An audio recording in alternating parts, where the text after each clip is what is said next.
Okay ಅಂತ ಬಂದು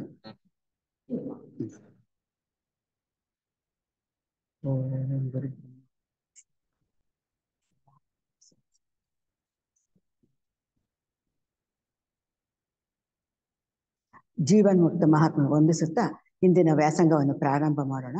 online ಕ್ಲಾಸ್ಗೆ ಅನುಕೂಲ ಮಾಡಿಕೊಟ್ಟ ಲಕ್ಷ್ಮೀಶ್ ಅವ್ರಿಗೂ ಮತ್ತೆ ಪದ್ಮ ಅವ್ರಿಗೂ ನನ್ನ ತುಂಬ ಹೃದಯದ ವಂದನೆಗಳು. ಆ ನಂತರ ಎಲ್ಲ ವೀಕ್ಷಕರಿಗೂ ಹೃದಯಪೂರ್ವಕವಾದ ವಂದನೆಗಳು. ಈಗ ಯೋಗಿ ಲೆಡ್ಬಿಟರ್ ಬರೆದಿರುವ ಅಂತರಂಗ ಜೀವಿತನ ಅದನ್ನು ರಾಚಪ್ಪ ಅವರು ಟ್ರಾನ್ಸ್ಲೇಷನ್ ಮಾಡಿದ್ದಾರೆ.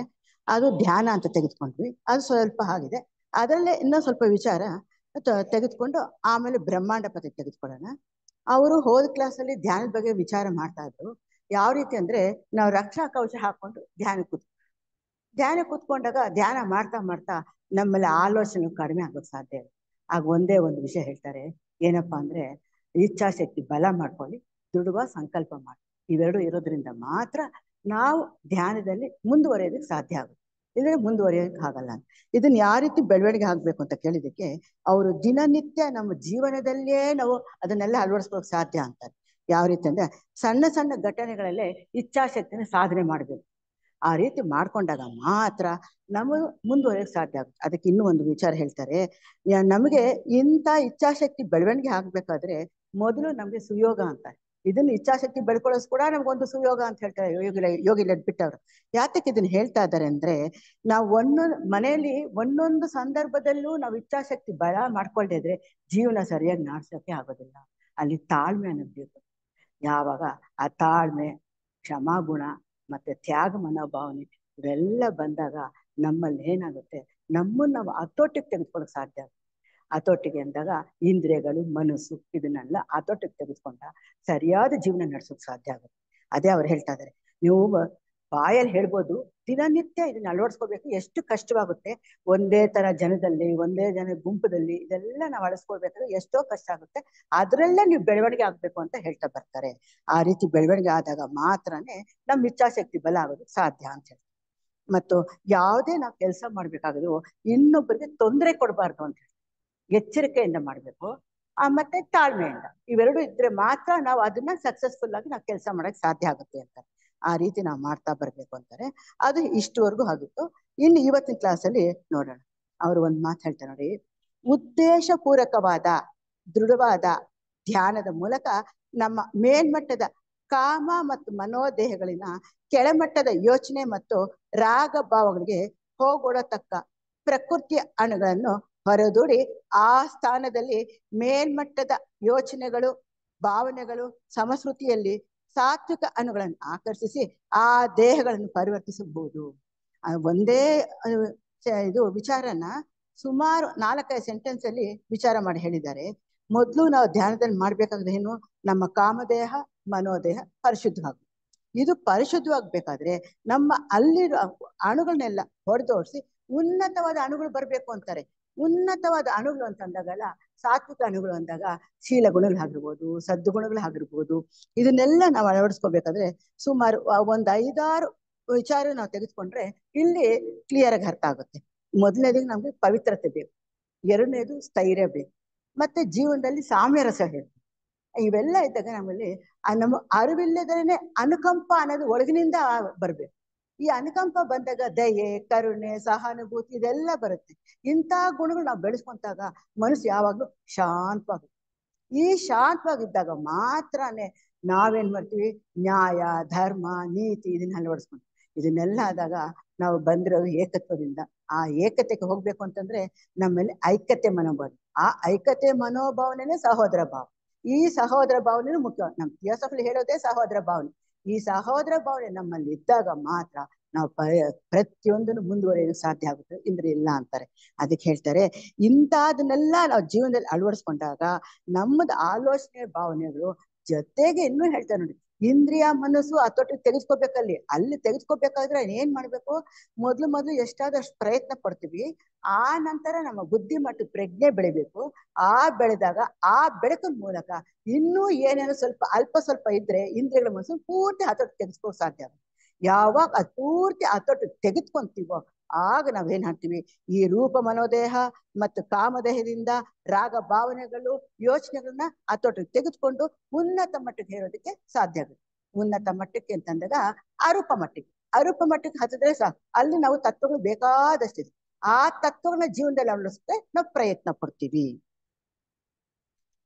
ಮತ್ತು ಆ ಮೂಲಕ ಒಳ್ಳೆಯ ಉನ್ನತ ಭಾವನೆಗಳು ಬುದ್ಧಿ ಮಟ್ಟದಿಂದ ಬಂದು ನಮ್ಮ ಕಾಮದೇಹದಲ್ಲಿನ ಮೇಲ್ಭಾಗದಲ್ಲಿ ಅಭಿವ್ಯಕ್ತವಾಗುವಂತೆ ಮಾಡಿಕೊಳ್ಳಬಹುದು. ಇದನ್ನ ಹೇಳಿದ್ದು ಬುದ್ಧಿ ಮಟ್ಟದ ಪ್ರಜ್ಞೆಯಿಂದ ಮಾತ್ರ ಉನ್ನತ ಭಾವನೆ ತೆಗೆದುಕೊಂಡು ಬಂದು ಕಾಮ ಮೇಲ್ಭಾಗದಲ್ಲಿ ಮಾತ್ರ ಅದನ್ನ ಹತೋಟಿಗೆ ತೆಗೆದುಕೋಬಹುದು. ಯಾಕೆ ಅಂತಂದ್ರೆ ಈ ಕಾಮಲೋಕದಲ್ಲಿ ಮೇಲಿನ ಭಾಗ ಅಂದ್ರೆ ಭಕ್ತಿ. ಆ 7ನೇದ್ರಲ್ಲಿ ನಮ್ಮಲ್ಲಿ ಭಕ್ತಿ ಇದೆ. ಈ ಭಕ್ತಿನ 7 ಎಪಿಟೇಲ್ ಅಂದ್ರೆ ಇಚ್ಛಾಶಕ್ತಿ. ಆ ಇಚ್ಛಾಶಕ್ತಿ ಬಲ ಮಾಡಿದಾಗ ನಾವು ಬುದ್ಧಿಮಟ್ಟ ಪ್ರಜ್ಞೆ ಹತ್ತಿದ್ವಿ.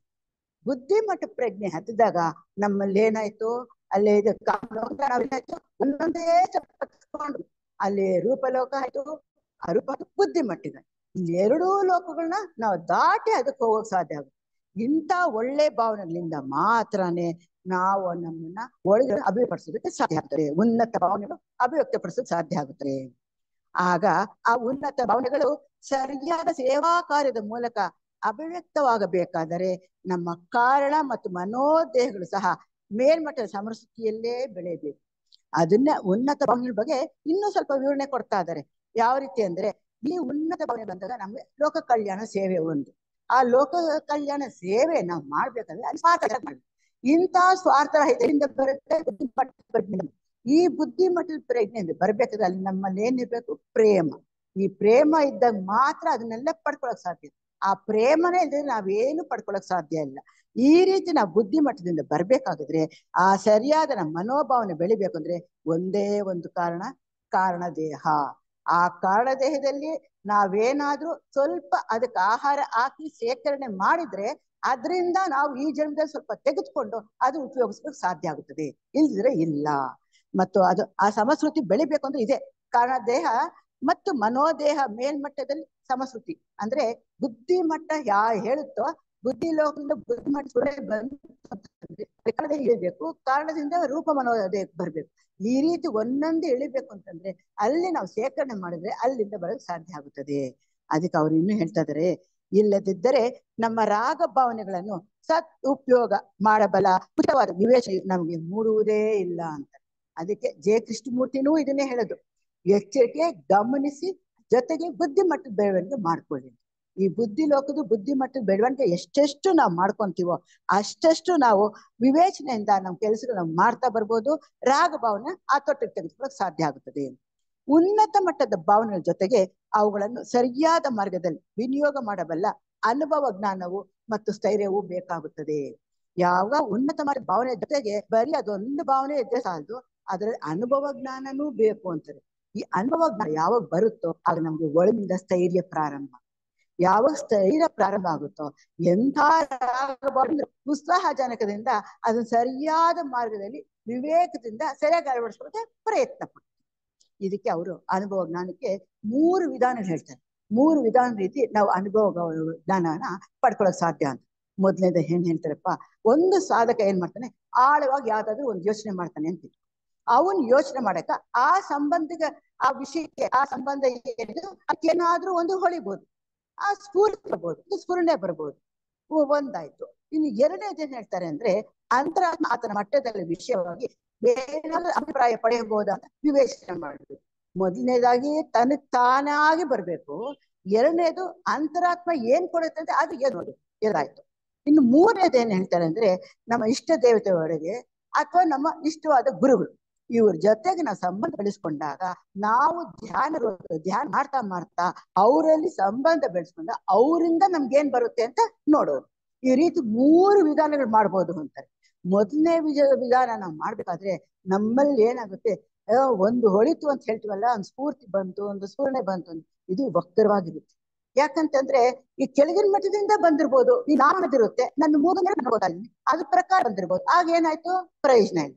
ಅಂತದ್ ಬೇಕಾಗಿಲ್ಲ. ಆಮೇಲೆ ವಿವೇಚನೆಯಿಂದ ಮಾಡೋದು ಅಭಿಪ್ರಾಯ ಅಂತಾರಲ್ವಾ, ಅದು ಯಾವ್ದು ವಿಚಾರ ಬರೀ ಮೊದ್ಲು ಸರಿನಾ ತಪ್ಪ ಅದು ಡಿಸ್ಕಸ್ ಮಾಡ್ಕೋಬೇಕು. ಅಲ್ಲಿ ಸರಿಯಾಗಿದೆ ಸರಿಯಾಗಿ ಒಪ್ಕೋಬೇಕು, ತಪ್ಪಿದ್ರೆ ತಪ್ಪು ಒಪ್ಕೋಬೇಕು. ಇದನ್ನ ನಮಗ್ ಬಂದಾಗ ನಿಜವಾದ ವಿವೇಚನೆ ಬರುತ್ತೆ. ಇಂಥ ವಿವೇಚನೆ ಸ್ವಲ್ಪ ಬೆಳವಣಿಗೆ ಆಯ್ತು ಅಂತ ಇಟ್ಕೋಬಹುದು. ಆದ್ರೆ ಮೂರನೇದು ಮತ್ತೆ ಕರೆಕ್ಟ್ ಆಗಿರುತ್ತೆ. ಈ ಎರಡನೇದ್ರಲ್ಲೂ ಕೂಡ ನಮ್ಮಲ್ಲಿ ಅಭಿಪ್ರಾಯ ಸ್ವಲ್ಪ ಇದ್ದಿರುತ್ತೆ. ಯಾಕಂದ್ರೆ ಈ ಸ್ವಾದ ಅಂತ ಸಾವಿನ ತರ ಒಂದ್ ಕಡೆ ಬಂದ್ರೆ ಇನ್ನೊಂದ್ ಕಡೆ ಹೇಳುತ್ತೆ, ಆ ರೀತಿ ಆಗುತ್ತಲ್ವಾ. ಅದರಿಂದ ಅದ್ರ ಹುಷಾರಿರ್ಬೇಕು. ಆದ್ರೆ ಉನ್ನತಾತ್ಮ ಯಾವಾಗ್ಲೂ ನಮ್ಮ ಅಭಿಪ್ರಾಯಕ್ಕೆ ಕೊಡಕ್ ಸಾಧ್ಯ ಇಲ್ಲ. ಅದೇನಾದ್ರು ಅತೀ ಕೆಲಸ ಮಾಡ್ತೇವೆ. ನಮ್ಮ ಗುರುವು ಸಹ ದೇವರ ನಮ್ಮ ದಾರಿ ಯಾವ ರೀತಿ ಮೂಲ ಶಕ್ತಿ ಏನಿದೆಯೋ ದೇವತೆಯ ಮೂಲಕ ಆ ಅದ್ರ ಮೂಲಕ ನಮಗೆ ಶಕ್ತಿ ಬರುತ್ತೆ. ಆ ಶಕ್ತಿ ವಿಚಾರಗಳಾಗಿರ್ಬೋದು, ಸ್ಫುರಣೆಗಳಾಗಿರ್ಬೋದು, ಯಾವ್ದಾದ್ರೂ ಆಗಿರ್ಬೋದು, ಈ ರೀತಿ ನಾವು ಮಾಡ್ಕೋಬಹುದು.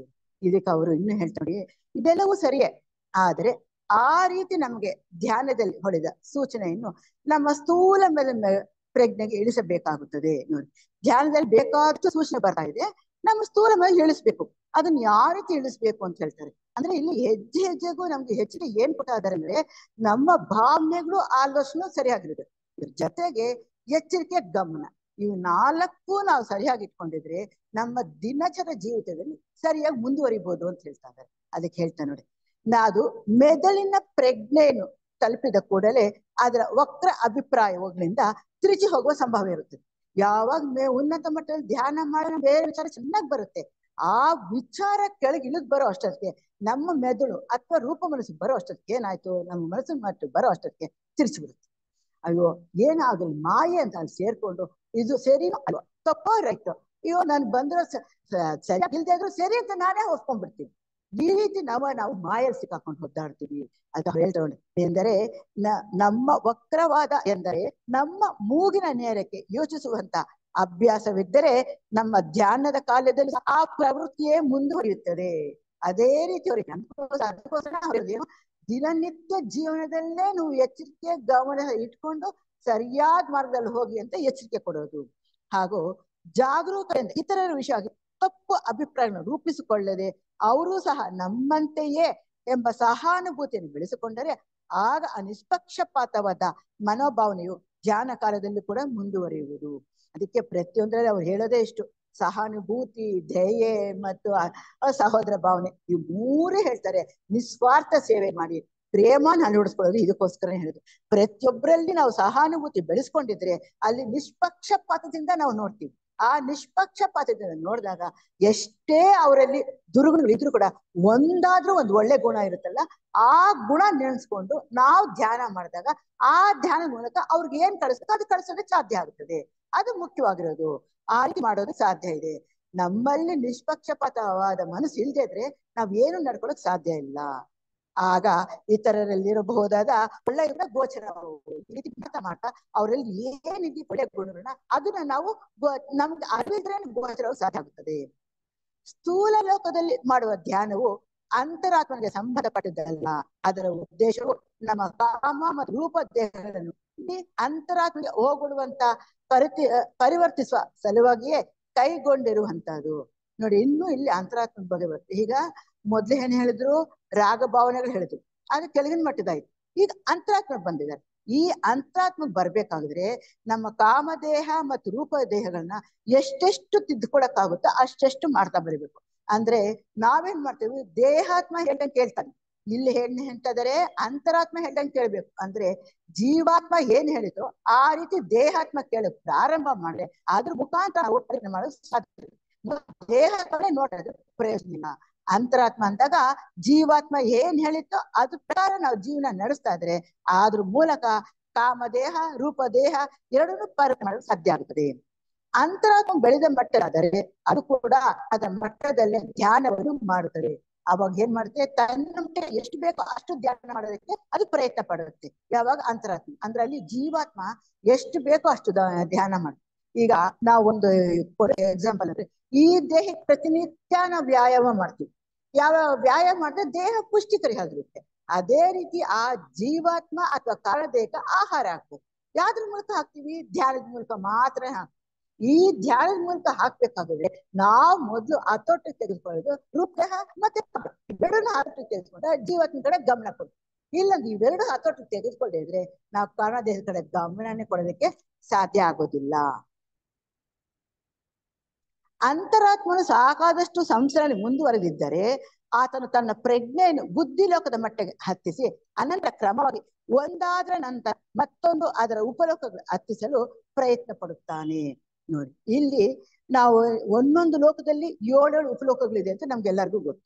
ಈ 7 ಉಪಲೋಕಗಳಿದ್ದಾಗ ಅಂತರಾತ್ಮ ಮಟ್ಟಿಗೆ ನಮ್ಮ ಬೆಳವಣಿಗೆ ಆಗಿದ್ರೆ ಆ ಸಾಧಕ ಏನ್ ಮಾಡ್ತಾನೆ, ಆ ಸಂಸರಣೆಯಲ್ಲಿ ತನ್ನ ಪ್ರಜ್ಞೆಯನ್ನು ಬುದ್ಧಿ ಲೋಕದ ಕೆಳಗಿನ ಮಟ್ಟದಿಂದ 7 ಉನ್ನತ ಮಟ್ಟವೂ ಇರಿಸ್ಬೋದು. ಅಂದ್ರೆ ಆತ್ಮಲೋಕ ಪ್ರಜ್ಞೆ ಹತ್ತತ್ರ ಅವನ ಹತ್ತಿಸೋದಕ್ಕೆ ಸಾಧ್ಯವಾಗುತ್ತದೆ. ಆದರೆ ಆತನ ಧ್ಯಾನದ ಸಮಯವು ದೇಹಾತ್ಮ ಧ್ಯಾನ ಕಾಲಕ್ಕಿಂತಲೂ ಭಿನ್ನವಾಗಿರಬಹುದು. ಅವನ ಧ್ಯಾನ ಯಾತಕ್ಕಪ್ಪ ಈ ದೇಹಾತ್ಮ ಅಂದ್ರೆ ಇಲ್ಲಿ ನಮ್ಮ ದೇಹಾತ್ಮ ಭಾವನೆಯಲ್ಲಿ ನಾವು ಕುತ್ಕೊಂಡ್ರೆ ಅಲ್ಲಿ ಏನು ಕಲಿಸೋಕ್ ಸಾಧ್ಯ ಇಲ್ಲ. ಆ ದೇಹಾತ್ಮ ಅಂತರಾತ್ಮ ಕಡೆ ಗಮನ ಕೊಟ್ಟಾಗ ಆ ಧ್ಯಾನದಲ್ಲಿ ಎಷ್ಟಾಯ್ತು ಟೈಮು ಇದು ನಾವು ನೋಡೋ ಕೆಲಸ ಇಲ್ಲ. ನಾವು ಪಾಡಿಗೆ ನಾವು ಧ್ಯಾನ ಮಾಡ್ತಾ ಇದ್ರೆ ನಮ್ಮ ಬೆಳವಣಿಗೆ ಆಗಲು ಸಾಧ್ಯ ಆಗುತ್ತದೆ.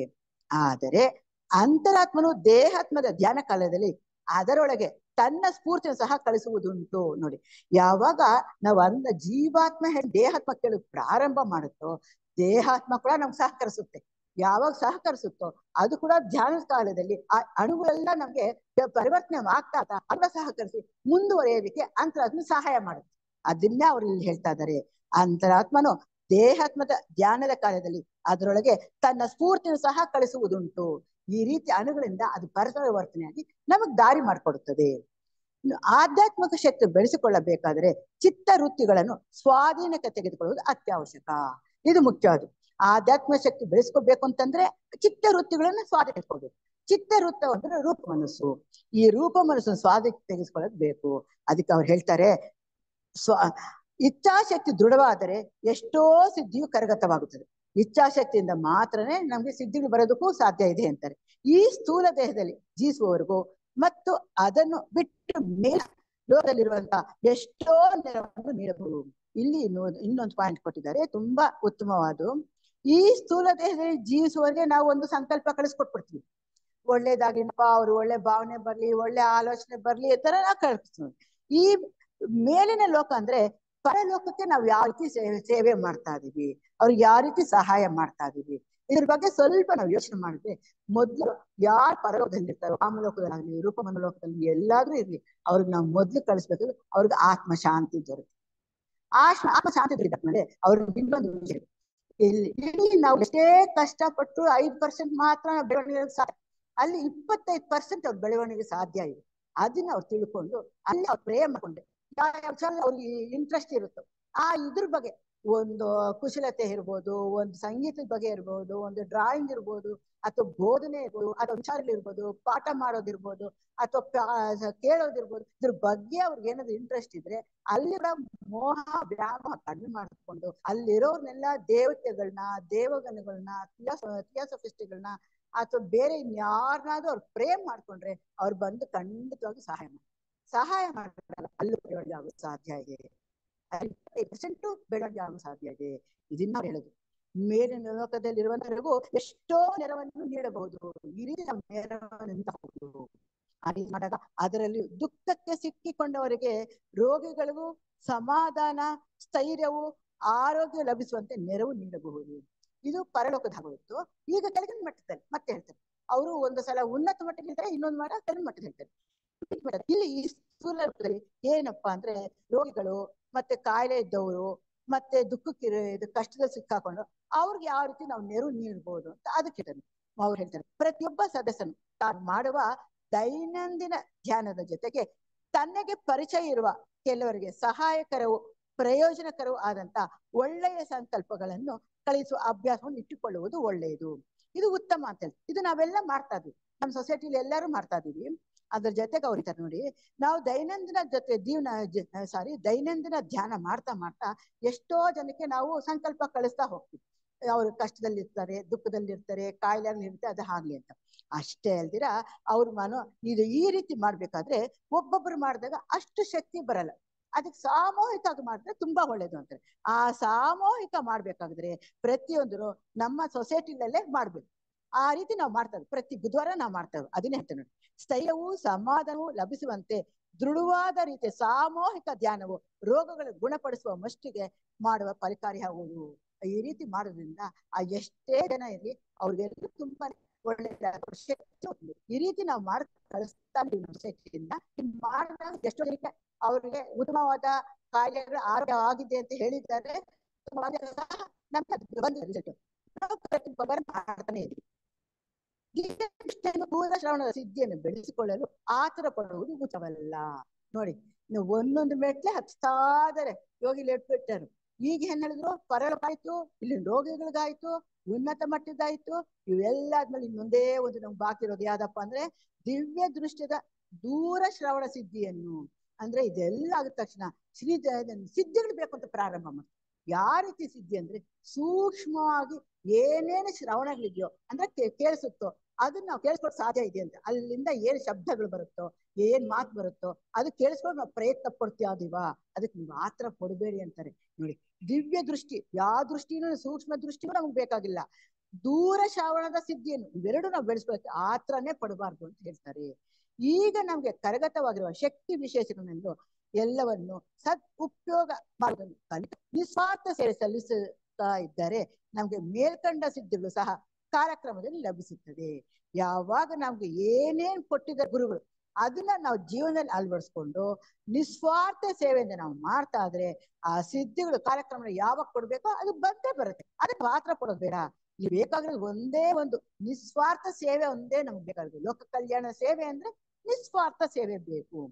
ಅವಳಿಗಾಗಿ ಅಪೇಕ್ಷೆ ಪಡುವುದು ಸರಿಯಲ್ಲ.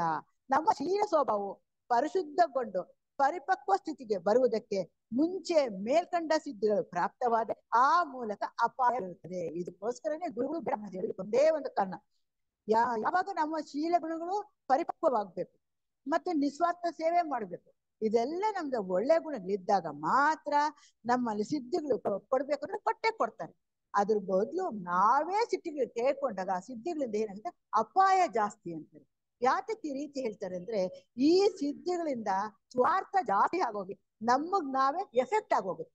ಅದೇನದು ಯಾರು ಕಳಿಸ್ತೀವೋ ಆ ಸಿದ್ಧಿಗಳ ಮೂಲಕ ಅದು ನಮ್ಗೆ ರಿಫ್ಲೆಕ್ಟ್ ಆಗಿ ನಾವೇ ಒದ್ದಾಡ್ತೀವಿ. ಅದರಿಂದ ಇದ್ಯಾವುದು ಬೇಡ ಅಂತ ಹೇಳ್ತಾರೆ. ಮನೆಯಲ್ಲಿ ಸೌಖ್ಯವಿದ್ದರೆ ಧ್ಯಾನಕ್ಕಾಗಿ ಒಂದು ಕೊಠಡಿ ಮೀಸಲಾಗಿರುವುದು ಸರ ಉತ್ತಮವಾದದ್ದು. ಮನೆಯಲ್ಲಿ ನಮ್ಗೇನು ಸೌಕರ್ಯವಾಗಿದ್ರೆ ಧ್ಯಾನಕ್ಕಾಗಿ ಒಂದು ಕೊಠಡಿಯನ್ನು ಒಂದು ಮಾಡಿ ಅಂತ. ಈಗಿನ ಕಾಲಕ್ಕಿಲ್ಲ, ಹಿಂದಿನ ಕಾಲದಲ್ಲಿ ರೀತಿ ಮಾಡ್ತಾರೆ. ಎಷ್ಟೋ ಮನೆಯಲ್ಲಿ ನಾವು ನೋಡಿದೀವಿ.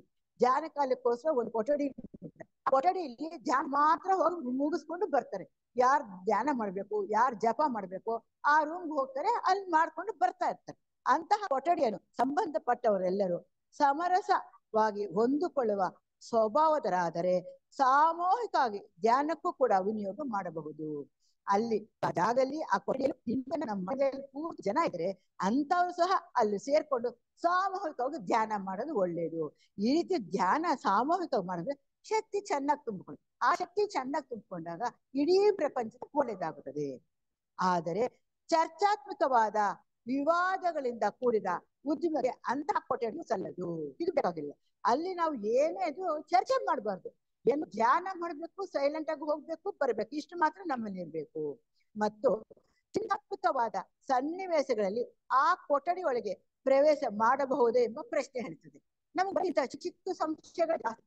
ಈಗ ಏನೋ ಇದೆ, ಈ ಚಿಂತೆ ಇದೆ, ನಾನು ಆ ರೂಮ್ಗೆ ಹೋಗ್ಲೋ ಬೇಡವಾ, ಆ ಕೊಠಡಿಲಿ ಇರ್ಲೋ ಬೇಡವಾ ಅಂತ ಈ ತರ ಭಾವನೆ ಬರ್ತದೆ. ನಿಜವಾಗ್ಲೂ ಆ ತರ ಬಂದಾಗ ನಾವು ಪರ್ವತ ಏನ್ ಹೇಳಿದ್ರೆ ಅಲ್ಲಿ ಪಾಸಿಟಿವ್ ಥಿಂಕ್, ನಾನು ಆ ಕೊಠಡಿಗೆ ಹೋಗ್ತಾ ಇದ್ದೀನಿ, ನನ್ನಲ್ಲಿ ಏನಾದ್ರೂ ಇದ್ರೆ ಅಲ್ಲಿಂದ ದೂರವಾಗುತ್ತದೆ. ಆ ಶಕ್ತಿ ಅಲ್ಲಿದೆಯಲ್ಲ, ಆ ಶಕ್ತಿಯಿಂದ ನನ್ನ ನೆಗೆಟಿವ್ ತೆಗೆದುಕೊಳ್ಳುತ್ತೆ. ಆದ್ರಿಂದ ನಾನು ಆ ಕೊಠಡಿಗೆ ಹೋದ್ರೆ ಒಳ್ಳೇದೇ ನನ್ನಲ್ಲಿ ಆಗುತ್ತೆ ಅನ್ನೋ ಭಾವನೆ ಇಟ್ಕೊಂಡು ಒಳಗೋದಾಗ ನಮ್ಗೆ ಅದು ಸಕ್ಸಸ್ಫುಲ್ ಆಗುತ್ತದೆ. ಈ ವಿಧವಾದ ಮನೋಭಾವನೆ ಫಲಕಾರಿಯು ಪ್ರಭಾವಿತವಾಗಿ ಆಗುದೆಂಬ ಅಂಶವನ್ನು ನಿನ್ನ ಅನುಭವಕ್ಕೆ ಖಚಿತವಾಗುತ್ತದೆ. ನಮ್ಗೆ ಅನುಭವಕ್ಕೆ ಚೆನ್ನಾಗಿ ಖಚಿತವಾಗುತ್ತೆ. ಯಾವಾಗ ನಾವು ಒಳ್ಳೆ ಭಾವನೆ ಇಟ್ಕೊಂಡು ಎಲ್ಲ ಕಡೆ ಹೋಗ್ತೀವೋ ಅದು ಒಳ್ಳೇದು ನಮ್ಗೆ ಬಂದೇ ಬರುತ್ತೆ. ಯಾವಾಗ ನಾವು ಕೆಟ್ಟದ್ ನೆಗೆಟಿವ್ ಇಟ್ಕೊಂಡ್ರೆ ಅಲ್ಲಿ ನೆಗೆಟಿವೇ ಬರುತ್ತೆ. ಆದ್ರಿಂದ ಆ ಒಳ್ಳೆ ಕೊಠಡಿಯಲ್ಲಿ ಒಳ್ಳೆ ಇದ್ರಲ್ಲಿ ನಾವು ಒಳ್ಳೆ ಭಾವನೆ ಇಟ್ಕೊಂಡ್ರೆ ನಮ್ಗೆ ಒಳ್ಳೇದು ಬಂದೇ ಬರುತ್ತೆ. ಇದಿಷ್ಟು ಧ್ಯಾನದ ಬಗ್ಗೆ ಆಯ್ತು. ಈಗ ನಮ್ಮ ಬ್ರಹ್ಮಾಂಡ ಪತಿ ಅಂತ ಹೇಳಿದ್ದಾರೆ, ಅದ್ರ ಬಗ್ಗೆ ನೋಡೋಣ. ನಮ್ಮ ಬ್ರಹ್ಮಾಂಡ ಪತಿಯಲ್ಲಿ ವ್ಯಕ್ತಿ ಸ್ವರೂಪ ಭಗವಂತನನ್ನು ಕಾಣಬಹುದು. ಎಂತೆಂತಹ ಮೇಲ್ಮಟ್ಟದ ಸಾಧು ಸ್ವಭಾವದನ್ನಾಗಲಿ, ಸರ್ವಜ್ಞತ್ವ, ಸರ್ವಶಕ್ತಿತ್ವ, ಮತ್ತು ಸರ್ವ ತತ್ವಗಳಲ್ಲಾಗಲಿ ಆತನ ಬ್ರಹ್ಮಾಂಡಕ್ಕೆ ಸೀಮಿತವಾಗಿರುವ ಅಂತಹ ಗುಣಶಕ್ತಿ ವಿಷಯಗಳೆಲ್ಲ ನಮ್ಮ ಬ್ರಹ್ಮಾಂಡ ಪತಿಯಲ್ಲಿ ಕಾಣಬಹುದು. ನಮ್ಮ ಬ್ರಹ್ಮಾಂಡ ಪತಿಯಲ್ಲಿ ವರ್ಣನೆ ಮಾಡ್ತಾರೆ ಅವರು. ಆ ಬ್ರಹ್ಮಾಂಡ ಯಾಕೆ ರೀತಿ ಅಂದ್ರೆ ಅವರೇ ಸ್ವಯಾಗಿ ಹೋಗಿ ಬ್ರಹ್ಮಾಂಡ ಪತಿ ನೋಡಿದ್ದಾರೆ. ಅವ್ರಿಗೆ ದಿವ್ಯ ದೃಷ್ಟಿಯಿಂದ ದರ್ಶನ ಆಗಿದೆ. ಆ ದರ್ಶನದಲ್ಲಿ ಅವ್ರು ಏನ್ ಅನುಭವ ಆಯ್ತೋ ಅದನ್ನ ಪುಸ್ತಕದ ಮೂಲಕ ನಮಗೆ ಕೊಟ್ಟಿದ್ದಾರೆ. ಅದನ್ನ ಹೇಳ್ತಾರೆ. ಆ ಭಗವಂತ ಮೇಲ್ಮಟ್ಟದ ಸಾಧು ಸ್ವಭಾವ, ಭಗವಂತ ಅಂದ್ಮೇಲೆ ಅಲ್ಲಿ ಸಾಧು ಸ್ವಭಾವ ಇದ್ದೇ ಇರುತ್ತೆ. ಅವ್ರು ಸರ್ವಜ್ಞತ್ವ, ಪ್ರತಿಯೊಂದು ತಿಳ್ಕೊಂಡಿರ್ತಾರೆ. ಸರ್ವಶಕ್ತಿ, ಎಲ್ಲಾ ಶಕ್ತಿನೂ ಇದೆ. ಮತ್ತೆ ಎಲ್ಲ ಕಡೆ ಆ ಚೈತನ್ಯ ವ್ಯಾಪಕವಾಗಿದೆ. ಈ ರೀತಿ ಇದೆ. ಮತ್ತು ಇದನ್ನೇ ಈ ಬ್ರಹ್ಮಾಂಡಕ್ಕೆ ಅಂತಹ ಗುಣ ವಿಶೇಷದಿಂದ ಈ ಬ್ರಹ್ಮಾಂಡ ಪತಿನ ನಾವು ಕಾಣ್ಬೋದು. ಆತನಲ್ಲಿ ಎಂತೆಂಥ ವಿಶೇಷಗಳು ಬೇಕೋ ಅದನ್ನೆಲ್ಲ ಬ್ರಹ್ಮಾಂಡ ಕಾಣಲಿಕ್ಕೆ ಸಾಧ್ಯ ಇದೆ ಅಂತ ಹೇಳ್ತಾರೆ. ಆಮೇಲೆ ಅಷ್ಟೇ ಅಲ್ಲದೆ ಏನು ಹೇಳ್ತಾರೆ, ದೈವಿಕ ಪ್ರೇಮ, ದಿವ್ಯ ಜ್ಞಾನ ಅನುಭವ, ವೈಭವ ಇವುಗಳೆಲ್ಲವೂ ಆತನಲ್ಲಿ ಪೂರ್ಣತೆಯನ್ನು ಪಡೆದಿರುತ್ತದೆ ಅಲ್ವಾ. ಆತನಲ್ಲಿ ದೈವಿಕ ಪ್ರೇಮ ಇದೆ. ಆ ದೈವಿಕ ಪ್ರೇಮ ಇರೋದ್ರಿಂದ ಆತನ ಅಂಶ ಆಗೋದಕ್ಕೆ ಕೂಡ ಪ್ರೇಮ ಅಲ್ಲಿಂದ ಬರ್ತಾರೆ. ದಿವ್ಯ ಜ್ಞಾನ ಅನುಭವ, ಜ್ಞಾನ ಪಡೆದ ಎಲ್ಲ ಯಥಾರ್ಥ ಜ್ಞಾನ ಪೂರ್ತಿ ಆತನದೇ ಆಗಿದೆ. ಇನ್ನು ವೈಭವ, ಆ ವೈಭವ ವರ್ಣಿಸೋಕೆ ಸಾಧ್ಯ. ಇನ್ನು ಅಲ್ಲಿ ಪೂರ್ತಿ ಅಂದ್ರೆ ಪರಿಪೂರ್ಣತೆ ಆತನ ಒಬ್ಬ ಸರ್ವಶಕ್ತನಾದ ವ್ಯಕ್ತಿ ಸಚ್ಚಿದಾನಂದ ಸ್ವರೂಪನು ಅಕ್ಷರ ಸಹ ಭಗವಂತನೇ. ಆದರೆ ಆ ನಿರುಪಾದಕ ಚೈತನ್ಯ ಸ್ವರೂಪನಾದ ಪರಬ್ರಹ್ಮ ತತ್ವದಿಂದ ಎಷ್ಟೋ ದರ್ಜೆಯ ಕೆಳಗಿರುತ್ತಾನೆ ನಮಗೆ ತಿಳಿಯೋದು.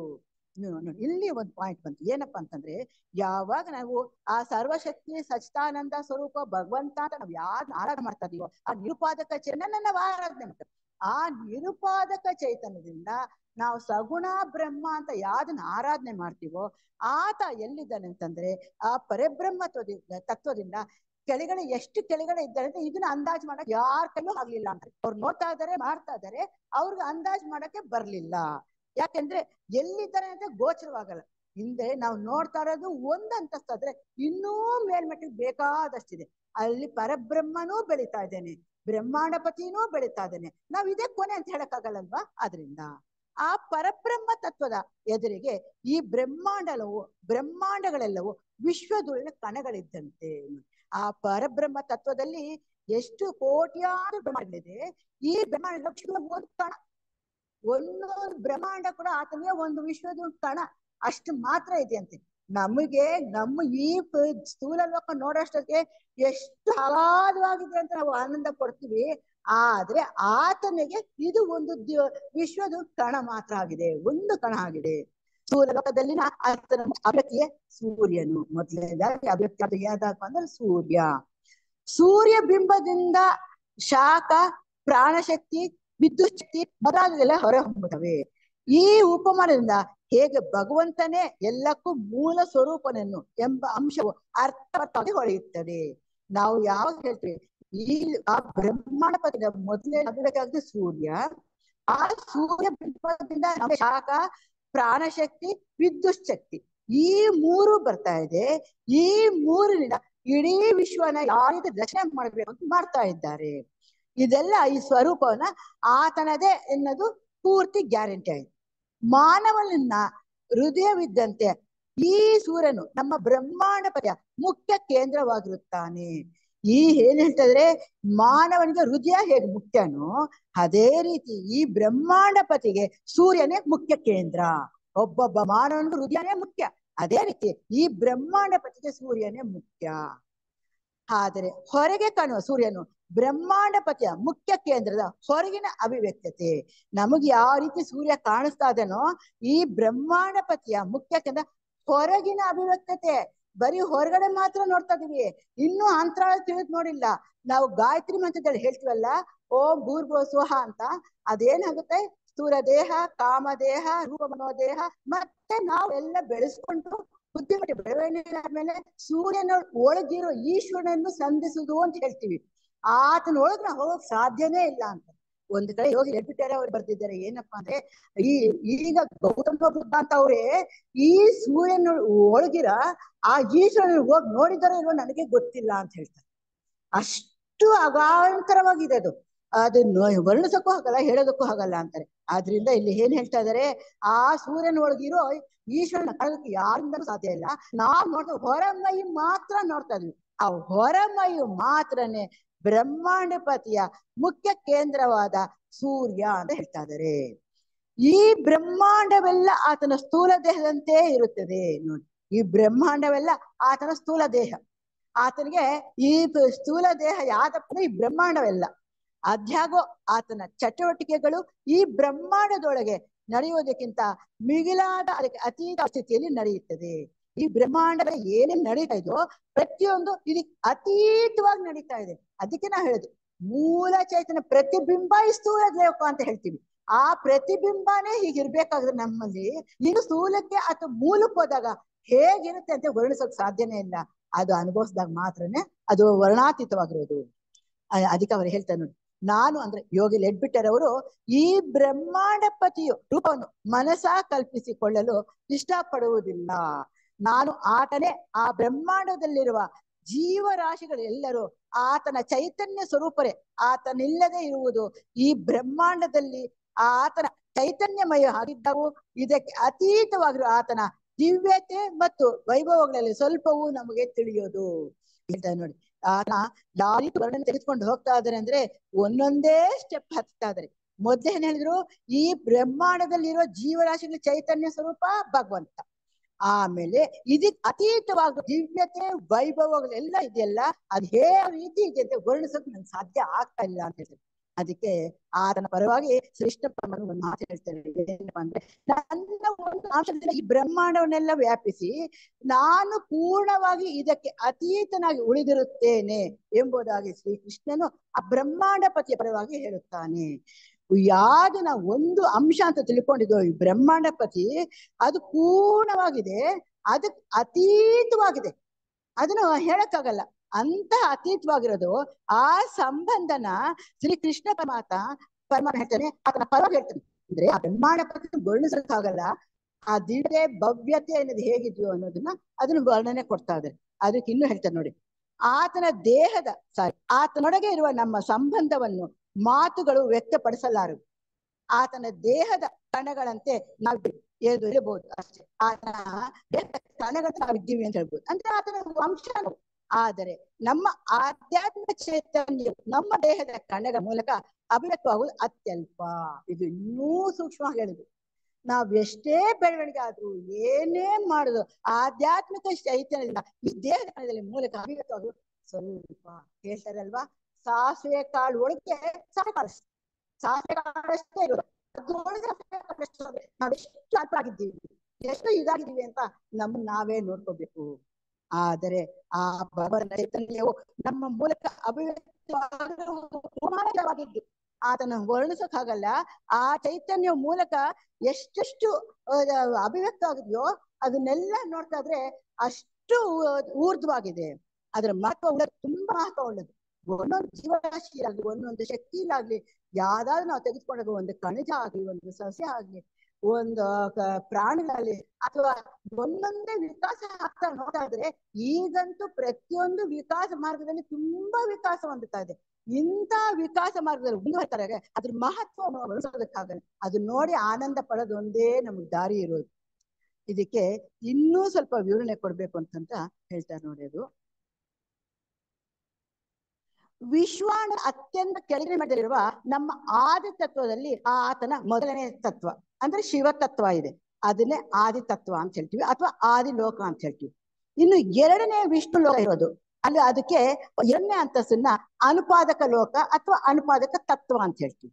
ಆತನ ಮೂರನೇದು ಬ್ರಹ್ಮ ಮೂರ್ತಿ ಅದು ಬ್ರಹ್ಮ ತತ್ವ, ಅದು ನಿರ್ಮಾಣ ಲೋಕ ಅಥವಾ ವರ್ಣನೆ ಕೊಡ್ತಾರೆ. ಈ ರೀತಿ ಆತನ ಪ್ರಥಮ ವಿಶ್ವದ ಕೇವಲ ಕೆಳಗಿನ ಹಂತದ ಲೋಕದಲ್ಲಿ ಅತ್ಯಂತ ಮೇಲಲ್ಲಿ ಅಭಿವ್ಯಕ್ತವಾಗ್ತದೆ. ಈ ರೀತಿ ಬ್ರಹ್ಮ ವಿಷ್ಣೇಶ್ವರರು ಆದಿಲೋಕ, ಅನುಪಾದಕ, ನಿರ್ವಾಣ ಲೋಕ ಈ ಮೂರು ಲೋಕದಲ್ಲಿ ಕೆಲಸ ಮಾಡ್ತಾ ಇದ್ದಾರೆ. ಮತ್ತು ಇನ್ನು ಅದ್ರ ಬಗ್ಗೆ ಹೇಳ್ತಾರೆ ನೋಡಿ.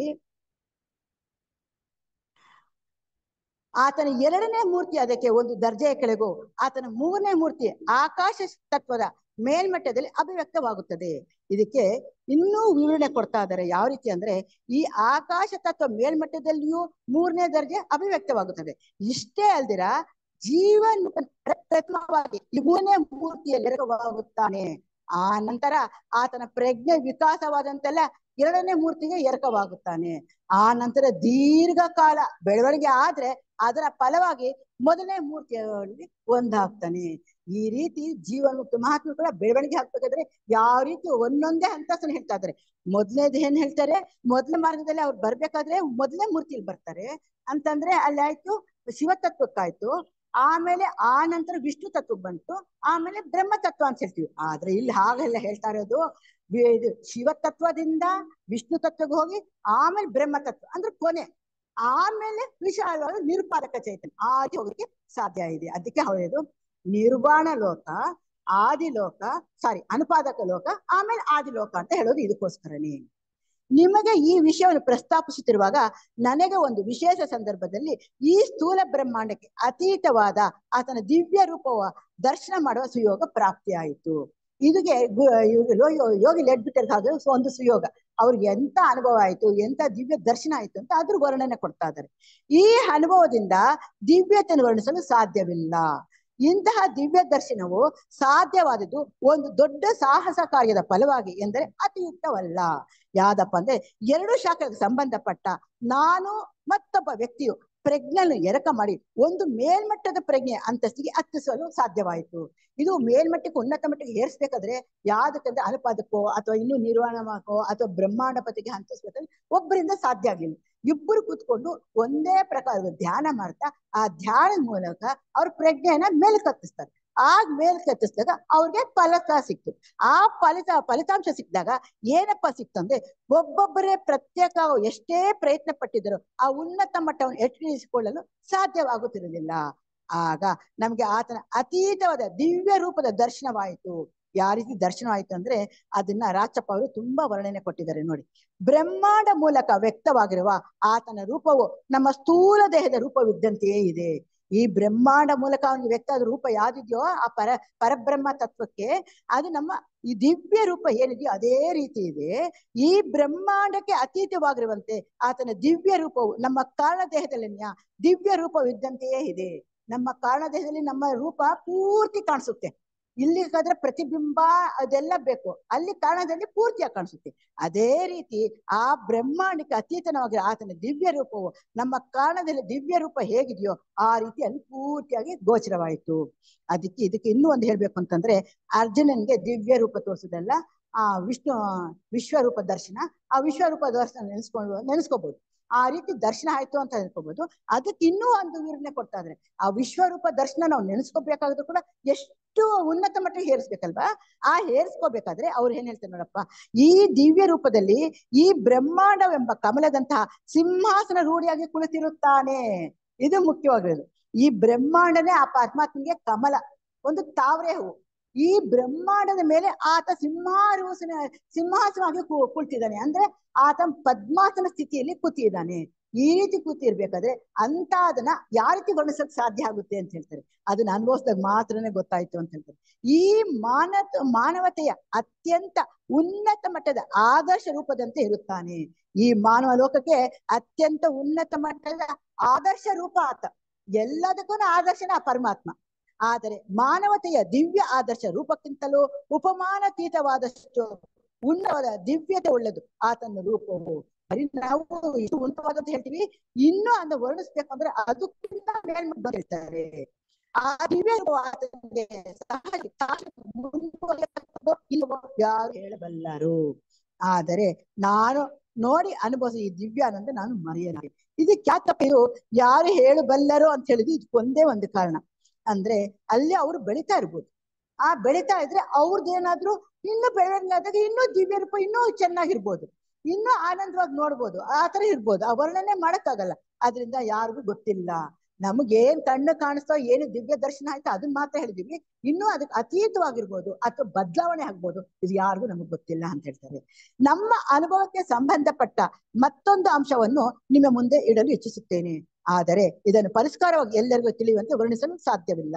ಆದ್ಯಾಗೋ ಈ ದಶೆಯಲ್ಲಿ ಪ್ರಯತ್ನಿಸುತ್ತೇನೆ. ಒಬ್ಬ ಯೋಗಿಯು ಕಾರಣ ದೇಹದ ಮಟ್ಟದಲ್ಲಿ ಪ್ರಜ್ಞೆಯನ್ನು ಬೆಳೆಸಿಕೊಂಡ ನಂತರ ಎಂದರೆ ಮನೋಲೋಕದ ಅತಿ ಉನ್ನತ ಮಟ್ಟದ 1ನೇ ಉಪಲೋಕಕ್ಕೆ ತತ್ವ ಮಟ್ಟದ ಪ್ರಜ್ಞೆಯನ್ನು ಬೆಳೆಸಿಕೊಂಡು ನಂತರ ಆತನ ಪ್ರಜ್ಞೆಯು ಮುಂದೆ 3 ಮಾರ್ಗ ಪ್ರವೇಶಿಸಲು ಅವಕಾಶವಿರುತ್ತದೆ.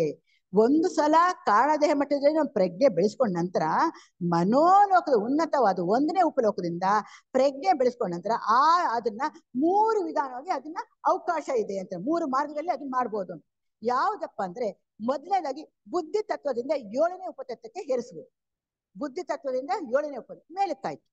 ಎರಡನೆಯದು ಕೆಳಗಿನ ರೂಪ ಮನಸ್ಸಿನಿಂದ 4ನೇ ಉಪತತ್ವಕ್ಕೆ ಇಳಿಸುವುದು. ಇದಾದ ನಂತರ ಹೀಗೆಯೇ ಆತನ ಪ್ರಜ್ಞೆಯು ಮನೋಲೋಕದ ಅಣು ಉಪತತ್ವದಿಂದ ಬುದ್ಧಿ ಮಟ್ಟದ ಅಣುಮಟ್ಟಕ್ಕೆ ಅಥವಾ ತತ್ವಕ್ಕೆ ಕಾಮಲೋಕದ ಅಣುಮಟ್ಟಕ್ಕೆ ಅನಂತರ ಕ್ರಮವಾಗಿ ಇತರೆ ತತ್ವಗಳ ಅಣುಮಟ್ಟಕ್ಕೆ ನೇರವಾಗಿ ಪ್ರವೇಶಿಸಬಹುದು. ಇದನ್ನ ಯಾವ ರೀತಿ ಅಂತಂದ್ರೆ ಒಂದೊಂದು ನಾವು ಬುದ್ಧಿಮಟ್ಟ ಮೊದಲು ಬುದ್ಧಿ ಬೆಳವಣಿಗೆ ಆದಾಗ ಬುದ್ಧಿಮಟ್ಟ ತತ್ವ ಇದೆ 7ನೇ ಉಪತತ್ವಕ್ಕೆ ಹೇರಿಸ್ಬೋದು. ಮೊದಲನೆಯಿಂದ 7ಕ್ಕೆ ಉಪಯೋಗಿಸ್ಬೋದು, ಅದು ಸರಾಗವಾಗಿ ಆಯ್ತು. ಆದ್ರೆ ಎರಡನೇದು ಅವ್ರು ಏನ್ ಹೇಳ್ತಾರೆ ರೂಪ ಮನಸ್ಸಿಂದ 4ನೇದಿಗೆ ಬರ್ಬೇಕು. ಅಂದ್ರೆ 4ನೇಗೆ ಏನಾಯ್ತು ಅಲ್ಲಿ ರೂಪ ಮನಸ್ಸು ಮೇಲಿನ ತತ್ವ ಆಯ್ತು, ಅಲ್ಲಿಗಾಯ್ತು. ಅದನ್ನಾದ್ಮೇಲೆ ಆ ಉಪತತ್ವ ಅನುಭವದಿಂದ ನಾವು ಏನ್ ಮಾಡ್ತೀವಿ ಕಾಮಲೋಕ ಅನುಮಟ್ಟಕ್ಕೆ ಸಕ್ರಮವಾಗಿ ಇತರೆ ತತ್ವಗಳು ಕಾಮ ಅನುಮಟ್ಟಕ್ಕೆ ನೇರವಾಗಿ ಪ್ರವೇಶಿಸಬಹುದು. ಅಂದ್ರೆ ಮೇಲಿಂದ ಕೆಳಗೆ ಕೆಳಗಿಂದ ಮೇಲೆ ಬರ್ತದೆ. ಇದಕ್ಕೆ ಇನ್ನೂ ನಾವು ಕರೆಕ್ಟ್ ಆಗಿ ಕೊಡ್ಬೇಕು ಅಂದ್ರೆ ಕ್ಲೀನ್ ಆಗಿ ಅರ್ಥ ಆಗ್ಬೇಕಂದ್ರೆ ಒಂದೇ ಅಂದ್ರೆ ಒಬ್ಬ ಸಾಧಕ ಏನ್ ಮಾಡ್ತಾನೆ ಅಂದ್ರೆ ಸ್ಥೂಲ ಲೋಕ ಪ್ರಜ್ಞೆಯನ್ನು ಆತ್ಮಲೋಕ ಪ್ರಜ್ಞೆ ಅವ್ರಿಗೆ ಹೇರಿಸ್ಬೋದು. ಅದೇ ರೀತಿ ಕಾಮಲೋಕ ಪ್ರಜ್ಞೆಯನ್ನು ಇಚ್ಛಾಶಕ್ತಿ ಬಲ ಮಾಡ್ಕೊಂಡ್ರೆ ಅವನಿಗೆ ಬುದ್ಧಿಮಟ್ಟ ಪ್ರಜ್ಞೆ ಹೇರಿಸ್ಬೋದು. ಆಮೇಲೆ ರೂಪದಿಂದ ಅರೂಪಕ್ಕೆ ಹತ್ತಿಸ್ಬೋದು. ಈ ರೀತಿ ಅವ್ನ ಮೇಲೆ ಕೆಳಗೆ ಮಾಡ್ತಾ ಇದ್ದಾಗ ಅವನ್ ಪ್ರಜ್ಞೆ ಹಿಡಿಸುವುದು ಇದು ಮಾಡೋದ್ರಿಂದ ಈ ಸಾಧಕರಿಗೆ ಏನಾಗುತ್ತೆ ಅದರಲ್ಲಿ ಪುರುಷಾತ್ಮನ ಶಕ್ತಿ ಆತನ ಸಾಧಕನ ಬ್ರಹ್ಮರಂಧ್ರದ ಮೂಲಕ ಅಂತರಾತ್ಮ ಇಳಿಯುತ್ತೆ. ಇದು ಒಂದು ವಿಧಾನ. ಈ ರೀತಿ ನಾವು ಅರ್ಥ ಮಾಡ್ಕೊಂಡ್ರೆ ಸಾಕು.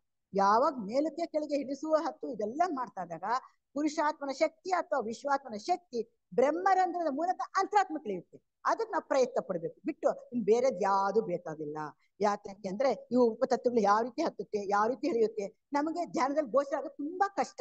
ಅದರಿಂದ ಇಷ್ಟು ಮಾತ್ರ ನಾವು ತಿಳ್ಕೊಂಡ್ರೆ ನಮಗೆ ಸಾಕು. ಇನ್ನು ಇದ್ರ ಬಗ್ಗೆ ಹೇಳ್ತಾ ಇದ್ರೆ ನೋಡಿ, ಈ ರೀತಿ ಹಾದು ಹೋಗುವ ಮಧ್ಯದಲ್ಲಿ ಉಪತತ್ವಗಳು ಹಾದು ಹೋಗಬೇಕಾಗಿಲ್ಲ. ಅದಕ್ಕೋಸ್ಕರ ಉಪತತ್ವಗಳು ಹಾದು ಹೋಗೋದಿಲ್ಲ, ಡೈರೆಕ್ಟ್ ಆಗಿ ಹೋಗ್ಬೋದು. ಏಕೆಂದ್ರೆ ಎಲ್ಲಾ ತತ್ವಗಳ ಅಣುಮಟ್ಟದ ಪ್ರಕೃತಿ ತತ್ವಗಳು ಕೂಡ ಒಂದು ಸಲಾಕೆಗೆ ಕೋಣಿಸಿದಂತ ಮಣಿಗಳಂತೆ ಇರ್ತದೆ. ಒಂದು ದಾರದ ತಗೊಂಡು ಮಣಿಲಿ ಹೇಗೆ ಕೋಣಿಸ್ತೀವೋ ಅದೇ ರೀತಿ ಒಂದೊಂದಿನಲ್ಲಿ ಕೂಡ ಉಪಲೋಕಗಳು ಆ ರೀತಿ ಮಣಿಗಳಂತೆ ಇರುತ್ತದೆ. ಅದ ಒಂದೊಂದೇ ಮಣಿ ಹಚ್ತಾ ಹೋಗ್ಬೋದು. ಆದ್ರೆ ಅವ್ರು ಏನ್ ಹೇಳ್ತಾ ಇದ್ರೆ ಆ ಮನೆಗಳು ಮೂಲಕ ಹೋಗ್ ಕೆಲ್ಸ ಅಲ್ಲ, ಡೈರೆಕ್ಟ್ ಆಗಿ ಹೋಗ್ಬೋದು ಅಂತ ಹೇಳ್ತಾ ಇದಾರೆ. ಆ ಒಂದೊಂದು ಅಣುಮಟ್ಟದ ಪೂರ್ತಿ ಅಂತೆಲ್ಲ 6 ಉಳಿದ ಉಪಲೋಕ ಒಂದಂತೆ ಸಕ್ರಮವಾಗಿ ಕೊಂಡಿಗಳಂತೆ ಜೋಡಿಸಲ್ಪಟ್ಟು ಸರಪಣೆ ಅಂತ ಇರುತ್ತದೆ. ಅದು ಯಾವಾಗ ದಾರಕ್ಕೆ ಹಾಕಿದ್ರು ಒಂದು ಸರಪಣೆ ತರ ಉದ್ದಕ್ಕಿರುತ್ತದೆ. ಇದು ಕೇವಲ ಅಸ್ತಿತ್ವದ ನೇರವಾದ ಮಾರ್ಗವು. ಇದರಿಂದ ಪ್ರಜ್ಞೆಯು ಆ ಸಲಾಕೆಯನ್ನು ಅನುಸರಿಸಿ ನೇರವಾಗಿ ಹರಿದು ಹೋದಂತೆ ಆಗುತ್ತದೆ. ಇದನ್ನೇ ನಾ ಹೇಳಿದೆ. ಈಗ ಈ ರೀತಿ ನಮ್ಮ ಒಂದೊಂದು ಉಪಲೋಕಕ್ಕೆ ಹತ್ತಬೇಕು ಮಾಡೋದು ತುಂಬಾ ಕಷ್ಟ ಆಗುತ್ತೆ. ಅದನ್ನ ಅರ್ಥ ಮಾಡ್ಕೊಳಕ್ಕೂ ನಮ್ಗೆ ಕಷ್ಟ ಆಗುತ್ತೆ. ಈ ರೀತಿ ನಾವು ಪ್ರಜ್ಞೆ ಬೆಳೆಸ್ಬೇಕಾದ್ರೆ ಇಷ್ಟೇ ಮಾಡಿದ್ರೆ ಸಾಕು. ನಾವೀಗ ರೂಪಲೋಕದಲ್ಲಿ ನಾವು ಧ್ಯಾನ ಮಾಡ್ತಾ ಇದ್ವಿ ಅರೂಪ ಮಟ್ಟಕ್ಕೆ. ಆ ಅರೂಪ ಮಟ್ಟಕ್ಕೆ ಆಮೇಲೆ ಕಾಮದ ಉನ್ನತವಾದ ಭಕ್ತಿ ಇದ್ಬೇಕು, ಇಚ್ಛಾಶಕ್ತಿ ಬಲ ಮಾಡ್ಕೊಂಡು ಬುದ್ಧಿ ಮಟ್ಟಕ್ಕೆ ಹೋದ ಪ್ರೇಮ ಅನ್ನೋದಾಗುತ್ತೆ. ಅದೇ ರೀತಿ ಇಲ್ಲಿ ಸ್ಥೂಲ ಲೋಕದಲ್ಲಿ ನಾವು ಏನಾದ್ರು ಮಾಡ್ತಾ ಇದ್ರೆ ಅಲ್ಲಿ ಆತ್ಮಲೋಕ ಪ್ರಜ್ಞೆ ಹೇಳಿಸೋಕೆ ಸಾಧ್ಯ ಆಗುತ್ತದೆ. ಈ ರೀತಿ ನಾವು ಹೇಳಿಸೋಕೆ ಮಾತ್ರ ನಮ್ಮಲ್ಲಿ ಏನಾಗುತ್ತೆ ನಮ್ಮ ಪ್ರಜ್ಞೆ ವಿಕಾಸ ಸಾಧ್ಯವಾಗುತ್ತದೆ. ಇದಕ್ಕಿಂತ ಮಿಗಿಲಾದ ಮತ್ತೊಂದು ಮಾರ್ಗವಿದೆ, 3ನೇದು. ಅದೇನಪ್ಪಾ ಅಂದ್ರೆ ಒಂದು ಬಾವಿಯ ತಳದಲ್ಲಿರುವವನು ಹೇಗೆ ಮೇಲಕ್ಕೆ ತನ್ನ ದೃಷ್ಟಿಯನ್ನು ಹರಿಸಿ ಆಕಾಶದಲ್ಲಿರುವ ಸೂರ್ಯನನ್ನು ಮಧ್ಯಾಹ್ನ ಕಾಲದಲ್ಲಿ ನೋಡಬಹುದೋ ಹಾಗೆ ಇರುವಂತದ್ದು. ಒಂದು ಸಾಧಕ ಅಂತ ಇಟ್ಕೊಳ್ಳಿ, ಅವನ್ ಬಾವಿಯಲ್ಲಿ ಇದ್ದಾನೆ, ಆ ಬಾವಿ ಇಳಿದು ಅಲ್ಲಿಂದ ನೋಡೋದಂತೆ. ಅಂದ್ರೆ ಏನಾಯ್ತು, ಸ್ಥೂಲ ಲೋಕದಿಂದ ಆತ್ಮಲೋಕ ಪ್ರಜ್ಞೆ ಹತ್ಸೋದು. ಇಷ್ಟ ಅರ್ಥ ಮಾಡ್ಕೊಂಡ್ರೆ ನಮ್ಗೆ ಈಸಿಯಾಗಿ ಅರ್ಥ ಆಗುತ್ತದೆ. ಮತ್ತು ಈ ಮನಸ್ತತ್ವವು ಅಣುಮಟ್ಟದ ಪ್ರಜ್ಞೆ ದರ್ಜೆಯಿಂದ ವಿಶ್ವ ಮನೋಲೋಕದ ಅಣುಮಟ್ಟಕ್ಕೆ ಗುರಿ ಇಟ್ಟು ನೋಡುವುದೇ ಆಗುವುದು. ಆ ರೀತಿ ಇಲ್ಲಿಂದ ಮೇಲ್ಮಟ್ಟಕ್ಕೆ ಹೋಗುತ್ತೆ, ಅದನ್ನ ನೋಡುವುದು ಅದು ಆಗುತ್ತದೆ. ಈ ವಿಧವಾದ ಮಾರ್ಗವನ್ನು ವಿನಿಯೋಗ ಮಾಡುವುದಕ್ಕೆ ನಮ್ಮ ಪ್ರಜ್ಞೆ ಇನ್ನೂ ಬೆಳೆದಿಲ್ಲ. ಯೋಗಿ ಲೆಡ್ಬಿಟ್ಟರೆ ಹೇಳ್ತಾರೆ ನಮ್ಮ ಪ್ರಜ್ಞೆನೇ ಬೆಳೆದಿಲ್ಲ ಅಂತಂದ್ರೆ ನಾವಿನ್ನೇ ಮಾತ್ರ ಅಂತ ಹೇಳ್ಬೋದು. ಅದನ್ನೇ ನಮ್ಗೆ ಎಷ್ಟಾದ್ರೆ ಅಷ್ಟು ಅರ್ಥ ಮಾಡ್ಕೊಂಡು ಹೋಗ್ತಾ ಇರೋದು ವಾಸಿ. ಆದರೆ ಒಂದು ವಿಶೇಷ ಸಂದರ್ಭದಲ್ಲಿ ಅಂತ ಸುಯೋಗವು ಲಭ್ಯವಾಯಿತು. ಆದರೆ ಅಂತಹ ನೋಟಕ್ಕೆ ಬರುತ್ತಾ ದೃಶ್ಯವನ್ನು ವರ್ಣಿಸುವುದಕ್ಕೆ ಸಾಧ್ಯವಿಲ್ಲ. ಆದ್ಯಾಗೋ ಆ ದಿವ್ಯ ನೋಟದ ಅನುಭವವನ್ನು ಈ ರೀತಿ ಹೇಳ್ಬೋದು: ಇದುವರೆಗೆ ಯಾವುದನ್ನು ನಮ್ಮ ಪ್ರಜ್ಞೆ, ನಮ್ಮ ಪ್ರತಿಭೆ ಎಂದು ಭಾವಿಸಿದನೋ ಅದು ವಾಸ್ತವವಾಗಿ ನಮ್ಮದಲ್ಲ. ಇದು ಚೆನ್ನಾಗಿ ಅರ್ಥ ಮಾಡ್ಕೋಬೇಕು. ನಮ್ಮ ಪ್ರಜ್ಞೆನ ಯಾವ್ದು ಹತ್ತಿಸಿದೀನಿ, ಏನ್ ಮಾಡಿದೀನಿ, ಯಾವ ರೀತಿ ಆಯ್ತು, ಯಾವುದು ನನ್ನದಲ್ಲ ಅಂತ ಬೇಕು. ಯಾವಾಗ ನನ್ನದಲ್ಲ ಅಂದ್ರೆ ನನಗೆ ಅಹಂಕಾರ ಹೋಗುತ್ತೆ. ಯಾವಾಗ ನನ್ಗೆ ಬಂತು ಅಂದ್ರೆ ಅಲ್ಲಿ ಅಹಂಕಾರ ಮತ್ತೆ ಹುಟ್ಕೊಳ್ಳುತ್ತೆ. ಅದನ್ನೇ ಅವ್ರು ಹೇಳ್ತಾರೆ, ನಮ್ಮ ಪ್ರಜ್ಞೆ, ನಮ್ಮ ಪ್ರತಿಭೆ ಯಾವ್ದು ಅದು ವಾಸ್ತವ ನಮ್ಮದಲ್ಲ, ಆತನದೇ. ಎಲ್ಲವೂ ಅದೆಲ್ಲವೂ ಅವನದೇ. ಅಂದ್ರೆ ಆ ಬ್ರಹ್ಮಾಂಡ ಪತಿದು. ಆತನ ಪ್ರಜ್ಞೆ ನೆಳಲೆಂದು ಹೇಳುವುದಕ್ಕೂ ಸಾಧ್ಯವಿಲ್ಲ. ನಾವು ನೆಳಲು ಅಂತ ಹೇಳೋ ಕೂಡ ಸಾಧ್ಯ ಇಲ್ಲ. ಆ ಪ್ರತಿಬಿಂಬ ಚೆನ್ನಾಗೇ ಇದೆ, ಅದು ನಾವು ಹೇಳಕ್ ನಮ್ಮಲ್ಲಿ ಇನ್ನೂ ಆ ಯೋಗ್ಯತೆನೂ ನಮ್ಮಲ್ಲಿಲ್ಲ. ಅದೆಲ್ಲವೂ ವಾಸ್ತವವಾಗಿ ಆತನದೇ. ಆ ನೆಳಲು ಆತನದೇ, ಎಲ್ಲವೂ ಆತನದೇ. ಅದಕ್ಕೆ ಹೇಳ್ತಾರಲ್ಲ, ಎಲ್ಲೆಲ್ಲಿ ಚೈತನ್ಯ ಇದೆ ಆ ಚೈತನ್ಯ ಎಲ್ಲ ಭಗವಂತನ ಚೈತನ್ಯ, ಎಲ್ಲೆಲ್ಲ ಆತ್ಮ ಇದೆ ಎಲ್ಲ ಭಗವಂತನದೇ. ಪ್ರತಿಯೊಬ್ಬ ಜೀವಾತ್ಮನ ಪ್ರಜ್ಞೆ ಸಹ ಆತನ ಅನಂತ ಪ್ರಜ್ಞೆ ಒಂದು ಸಣ್ಣ ವಿಭಾಗ ಮಾತ್ರ. ಎಷ್ಟು ಚೆನ್ನಾಗಿ ಹೇಳಿದ್ರು. ಆತನ ಪ್ರತಿಯೊಬ್ಬ ಜೀವಾತ್ಮ ಪ್ರಜ್ಞೆ ಇದೆ, ನಮ್ಮ ಒಬ್ಬೊಬ್ಬರ ಜೀವಾತ್ಮ ಪ್ರಜ್ಞೆ ಕೂಡ ಆತನ ಅಂತ ಪ್ರಜ್ಞೆ ಒಂದು ಸಣ್ಣ ವಿಭಾಗ. ಅದಕ್ಕೆ ಆತನ ಒಂದು ಅಂಶ ಅಂತ ಹೇಳೋದಕ್ಕೋಸ್ಕರನೇ ಆ ಒಂದು ಅಂಶ ಪ್ರತಿಯೊಬ್ಬ ಇದರ ರಹಸ್ಯ ಅರ್ಥವಾಗುತ್ತ. ಪ್ರತಿಯೊಬ್ಬ ಜೀವಾತ್ಮ ಪ್ರಜ್ಞೆ ಸಹ ಆತನ ಅನಂತ ಪ್ರಜ್ಞೆ ಒಂದು ಸಣ್ಣ ವಿಭಾಗ ಮಾತ್ರ. ಇದರ ರಹಸ್ಯವು ಅರ್ಥವಾಗದಿದ್ದಾಗಿಯೂ ಅಕ್ಷರ ಸಹ ಎಲ್ಲಾ ಜೀವಾತ್ಮ ಪ್ರಜ್ಞಾ ಕೇಂದ್ರಗಳೆಲ್ಲವೂ ಆತನ ಪ್ರಜ್ಞೆ ವಿಭಾಗಗಳು ಮಾತ್ರ. ಇದನ್ನ ಅರ್ಥ ಮಾಡ್ಕೊಂಡು ಸಾಕು, ಎಲ್ಲ ಆತನದೇ, ಆ ವಿಭಾಗಗಳೆಲ್ಲ ಆತನದೇ. ಮತ್ತೆ ಆತನಿಂದಲೇ ನಮ್ಗೆಲ್ಲ ಬರ್ತಾ ಇರೋದು, ಆತನೇ ಎಲ್ಲ ಕೊಡ್ತಾ ಇರೋದು. ಈ ಭಾಗ ನಾವು ಚೆನ್ನಾಗಿ ಇಟ್ಕೊಂಡ್ರೆ ಸಾಕು. ನಮ್ಮ ಧ್ಯಾನದಲ್ಲಿ ಆ ಪರಮಾತ್ಮನೇ ನಾನೇ ಆ ಪರಮಾತ್ಮ ಎಂದು ಪುನರಾವರ್ತನೆ ಮಾಡುತ್ತೇವೆ. ಅಷ್ಟೇ ನಾವು ಮಾಡೋದು. ಧ್ಯಾನದಲ್ಲಿ ಮಾಡ್ತೀವಿ, ಆ ಪರಮಾತ್ಮನೇ ನಾನೇ ಪರಮಾತ್ಮ ಅಂತೀವಿ. ಆದ್ರೆ ಅರಿವು ನಮ್ಗೆ ಇನ್ನೂ ಬಂದಿಲ್ಲ, ಬರೀ ಬಾಯಲ್ಲಿ ಹೇಳ್ತಾ ಹೋಗ್ತಾ ಇದೀವಿ. ಆದರೆ ಅದು ಬರೀ ಭಾವನೆ. ಅದನ್ನು ಸಾಕ್ಷಾತ್ತಾಗಿ ಅರಿಯುವುದು, ಅನುಭವಿಸುವುದು ಬರೀ ಮಾನಸಿಕ ತಿಳುವಳಿಕೆಗಿಂತ ಭಿನ್ನವಾದದ್ದು. ಅದಕ್ಕೆ ಅವನು ಹೇಳಿದ ಮನಸ್ಸಿಗೆ ಭಿನ್ನವಾದದ್ದು ಅಂತ ಅಂದಾಗ ಏನಾಯ್ತು, ಅಲ್ಲಿ ಕೆಳಗಿನ ಮಟ್ಟದಲ್ಲಿ ನಾವ್ ಎಷ್ಟೇ ಯೋಚನೆ ಮಾಡಿದ್ರು ಸ್ವಲ್ಪನೇ ಅಲ್ಪನೇ ಅದು. ಅದಕ್ಕೆ ಇನ್ನೂ ವಿವರಣೆ ಕೊಡ್ತೇನೆ. ಸೋಹಂಸಿ ಆತನೇ ಎಂದು ಬಾಯಲ್ಲಿ ಗಿಳಿಯಂತೆ ನುಡಿಯುವುದಕ್ಕೂ ಅದ್ಭುತವಾದ ಐಕ್ಯತೆ ಸಾಕ್ಷಾತ್ಕಾರಗೊಳ್ಳುವುದಕ್ಕೂ ಗಜಾಂತರ ತಾರತಮ್ಯವಿದೆ ಅಂತೆ ಲೆಟ್ಬಿಟ್ಟರೆ ಹೇಳ್ಬೇಕು. ಯಾರ್ ನಾವು ಗಿಳಿ ಅಂತ ಹೇಳ್ತೀವಿ, ನಾನೇ ಆತ್ಮ, ಆತ್ಮನೇ ನಾನು, ಅಥವಾ ಸೋಹಂಸಿ ಅಂತ ಹೇಳ್ತೀನಿ, ಇದನ್ನೆಲ್ಲ ಬಾಯಲ್ಲಿ ಹೇಳ್ಬೋದು. ಆದ್ರೆ ಅದ್ಭುತವಾದ ಐಕ್ಯತೆ ಏನಿದೆಯಲ್ಲ, ಅದು ಸಾಕ್ಷಾತ್ಕಾರ ಮಾಡ್ಕೊಂತೀವಲ್ಲ, ಅದಕ್ಕೆ ಹೇಳೋದಕ್ಕೂ ಹೋಗಿ ಸೇರೋದಕ್ಕೂ ಗಜಾಂತರ ಅಂತ ಹೇಳ್ತಾರೆ. ಇದಕ್ಕೂ ಅದಕ್ಕೂ ಯಾವ ಸಂಬಂಧನೂ ಇಲ್ಲ ಅಂತ ಹೇಳ್ತಾರೆ. ಇಷ್ಟಾದ್ಮೇಲೆ ಆತನು ಇನ್ನು ಬಗ್ಗೆ ಹೇಳ್ತಾರೆ, 3 ಉತ್ಕೃಷ್ಟ ತರಂಗಗಳ ಹರಿದು ಬಂದು ಈ ಬ್ರಹ್ಮಾಂಡ ಸೃಷ್ಟಿ ಆಯ್ತು ಅಂತ. ಯಾವ್ದಪ್ಪ 3 ಅಂತಂದ್ರೆ, ಮೊದಲನೇ ಮುಖವಾದ ಬ್ರಹ್ಮನಿಂದ ಸೃಷ್ಟಿ ಚೈತನ್ಯ ಪ್ರಾರಂಭ ಆಯ್ತು. ಆಮೇಲೆ ಲೋಕಾಂತರ ಮೂಲಕ ವಸ್ತುಗಳು ಮತ್ತು ಎಲಿಮೆಂಟ್ಸ್ ಅಥವಾ ಸೃಷ್ಟಿ ಆಯ್ತು. ಇದೆಲ್ಲ ಮೊದಲನೇ ಚೈತನ್ಯದಿಂದ ಆಯ್ತು. ಇನ್ನು 2ನೇ ಚೈತನ್ಯದಿಂದ ತರಂಗ ಇಳಿದು ಬಂದು ರೂಪಗಳು ನಿರ್ಮಾಣವಾಯಿತು. ಇನ್ನು 3ನೇ ಚೈತನ್ಯ ಬಂದಾಗ ಅಲ್ಲಿ ಶಿವತತ್ವದಿಂದ ಹೊರಹೊಮ್ಮಿ ಆತ್ಮದ ರೂಪ ವ್ಯಕ್ತವಾಯ್ತು. ಆದ್ರೆ ಇದನ್ನ ಈ ರೀತಿ ಹೇಳಿದಾಗ ನಮ್ಮ ಥಿಯಾಸಫಿ ಪ್ರಕಾರ ಏನ್ ಹೇಳ್ತಾರೆ ಅಂತ ನೋಡೋಣ. ಆ ಭಗವಂತನ ಸೃಷ್ಟಿ ತರಂಗಗಳಲ್ಲಿ ಒಂದಾದ ಮೇಲಂತೆ ಕೆಳಗೆ ಇಳಿಯುತ್ತೆ ನಮ್ಮ ಥಿಯಾಸಫಿ ಗ್ರಂಥದಲ್ಲಿ ವರ್ಣಿಸುತ್ತಾರೆ. ಆತನ 3ನೇ ಮೂರ್ತಿಯಿಂದ ಮೊದಲನೇ ಸೃಷ್ಟಿ ತರಂಗವು ಇಳಿದು ಲೋಕಾಂತರ ತತ್ವಗಳನ್ನು ನಿರ್ಮಾಣ ಮಾಡಿ ಆ ನಂತರ ಮೂಲ ವಸ್ತುಗಳನ್ನು ಸೃಷ್ಟಿಸಿತು. ಆಗ 2ನೇ ಮುಖದಿಂದ ಇಳಿದು ಬಂದ ಸೃಷ್ಟಿ ತರಂಗವು 1ನೇ ಮತ್ತು 2ನೇ 3ನೇ ಭೂತವರ್ಗಗಳನ್ನು, ಖನಿಜ, ಸಸ್ಯ ಮತ್ತು ಪಶು ಸಮಾತ್ಮಗಳನ್ನು ನಿರ್ಮಾಣವಾಯಿತು. ಇನ್ನು 3ನೇದು ಮೊದಲನೇ ಮೂರ್ತಿಯಿಂದ ಹೊರಟ ಉನ್ನತ ಮಟ್ಟದ ಚೈತನ್ಯ ಮಾನವನ ದೇಹಾತ್ಮಗಳನ್ನು ನಿರ್ಮಾಣವಾಯಿತು. ಅದನ್ನೇ 3ನೇ ಉತ್ಕೃಷ್ಟ ರೂಪಗಳಲ್ಲಿ ಸೃಷ್ಟಿಯಾದ ಈ ತರಂಗ ಯಾವ್ದಪ್ಪ ಅಂದ್ರೆ ಸಾಕ್ಷಾತ್ ಆಗಿ ಶಿವತತ್ವದಿಂದ ನಾವು ಪ್ರಾಣಿ ವರ್ಗದಿಂದ ಮಾನವ ವರ್ಗದಕ್ಕೆ ಸಾಧ್ಯವಾಯಿತು. ಆಗ ನಮ್ಗೆ ಆತ್ಮಗಳು ಅಂದ್ರೆ ಇಂಡಿವಿಜುವಲ್ ಆಗ ಪ್ರಾರಂಭ ಆಯಿತು. ಆಕಾಶದಲ್ಲಿ ಕಾಣುವಂತಹ ಮತ್ತು ನಮ್ಮ ಸೂರ್ಯನಂತೆ ಯಾರು ಕೂಡ ಪ್ರತಿಯೊಬ್ಬ ಆಯಾ ಬ್ರಹ್ಮಾಂಡ ಪತಿಯ ಒಂದು ಸ್ಥೂಲ ಮಟ್ಟದ ಅಭಿವ್ಯಕ್ತಿ ರೂಪ ಮಾತ್ರವೇ ಆಗಿದೆ. ಆತನು ಯಾವ ನಕ್ಷತ್ರ ಅಂತ ನೋಡ್ತಾ ಇದೀವಲ್ಲ, ಅದೊಂದು ಗ್ರಹ ಅಲ್ಲ, ಎಲ್ಲವೂ ಸೂರ್ಯನಂತೆಯೇ ಇದೆ. ಆತ ಪ್ರತಿಯೊಬ್ಬ ಸೂರ್ಯನು ಬ್ರಹ್ಮಾಂಡ ಪತಿ ಆಗೋದಕ್ಕೆ ಸಂಶಯವಿಲ್ಲ. ಮತ್ತು ಆ ರೂಪವೇ ನಮ್ಮಲ್ಲಿ ನಾವು ನೋಡ್ತಾ ಇರೋದು. ಇಷ್ಟು ಮಾತ್ರ ಇವತ್ತು ಹೇಳಿ ಈ ಕ್ಲಾಸ್ನ ಮುಗಿಸ್ತಾ ಇದ್ದೀವಿ. ಈ ಅವಕಾಶ ಮಾಡಿಕೊಟ್ಟ ಎಲ್ಲರಿಗೂ ಧನ್ಯವಾದ.